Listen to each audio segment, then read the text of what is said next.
दोस्तों, आज का ये वीडियो अगर आपने पूरा देख लिया तो एक बात तो तय मानिए, आपको अपने बचपन तथा बीते जीवन के कई पुराने सुहाने पल अवश्य याद आएंगे।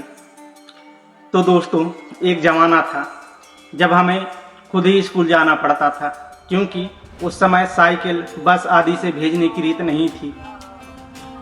स्कूल भेजने के बाद कुछ अच्छा बुरा होगा ऐसा हमारे माँ बाप कभी सोचते भी नहीं थे।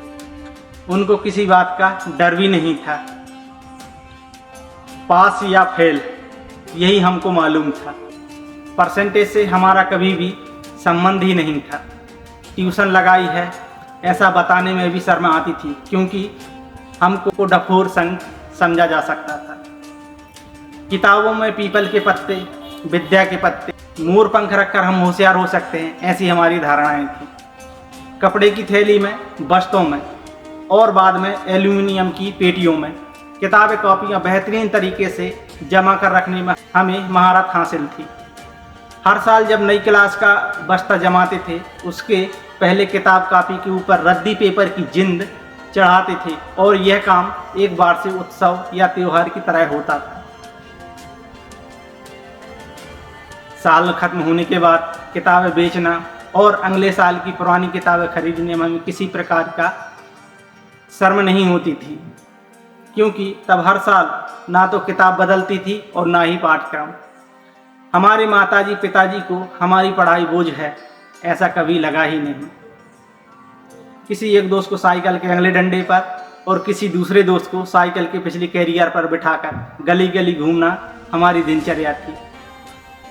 इस तरह हम न जाने कितना घूमे होंगे। स्कूल में मास्टर जी के हाथ से मार खाना, पैर के अंगूठे पकड़कर खड़े रहना और कान लाल होने तक मरोड़े जाते वक्त हमारे ईगो कभी आड़े नहीं आए। सही बोले तो ईगो क्या होता है यह हमें मालूम ही नहीं था।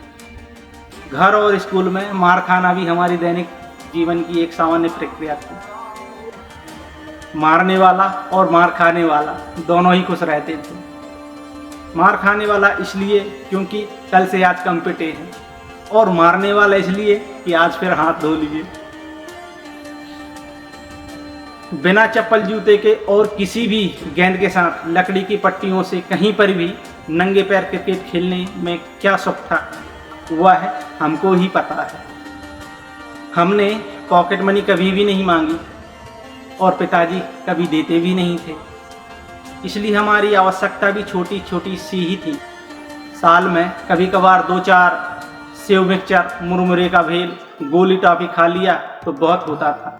उसमें भी हम बहुत खुश हो लेते थे। छोटी मोटी ज़रूरतें तो घर में ही कोई भी पूरा कर देता था, क्योंकि परिवार संयुक्त होते थे। दिवाली में लगी पटाखों की लड़ी को छुट्टा करके एक एक पटाखा फोड़ते रहने में हमको कभी अपमान नहीं लगा। हमारे माँ बाप को कभी बता ही नहीं पाए कि हम आपको कितना प्रेम करते हैं, क्योंकि हमको आई लव यू कहना ही नहीं आता था। आज हम दुनिया के असंख्य धक्के और डांट खाते हुए और संघर्ष करती हुई दुनिया का एक हिस्सा है। किसी को जो चाहिए था वह मिला और किसी को कुछ मिला कि नहीं यह क्या पता। स्कूल की डबल सीट पर घूमने वाले हम और स्कूल के बाहर उस हाफ पैंट में रहकर गोली टॉफी बेचने वाली की दुकान पर दोस्तों द्वारा खिलाए पिलाए जाने की कृपा हमें आज भी याद है। वह दोस्त कहाँ खो गए, वह बेर वाली कहाँ खो गई, वह चूरन बेचने वाली कहाँ खो गई, पता नहीं। हम दुनिया में कहीं भी रहें, पर यह सत्य है कि हम एक वास्तविक दुनिया में बड़े हुए। हमारा वास्तविकता से सामना वास्तव में हुआ। कपड़ों में सलबटे न पड़ने देना और रिश्तों में औपचारिकता का पालन करना हमें जमा ही नहीं। सुबह का खाना और रात का खाना, इसके सिवा टिफिन को अखबार में लपेटकर रोटी ले जाने का सुख क्या है आजकल के बच्चों को पता ही नहीं। हम अपने नसीब को दोष नहीं देते, जो जी रहे हैं वह आनंद से जी रहे हैं, और यही सोच हमें जीने में मदद कर रही है। जो जीवन हमने जिया है उसकी वर्तमान से तुलना हो ही नहीं सकती। हम अच्छे थे या बुरे थे नहीं मालूम, पर हमारा भी एक जमाना था। और मोस्ट इम्पोर्टेंटली आज संकोच से निकलकर दिल से अपने साक्षात देवी देवता तुल्य प्रातः स्मरणीय माता पिता भाई बहन को मैं कहना चाहता हूँ कि मैं आपके अतुल्य लाड़ प्यार आशीर्वाद लालन पालन व दिए गए संस्कारों का सदा ऋणी रहूँगा। तो दोस्तों, अगर आपको वीडियो अच्छा लगा हो तो एक लाइक ज़रूर करें।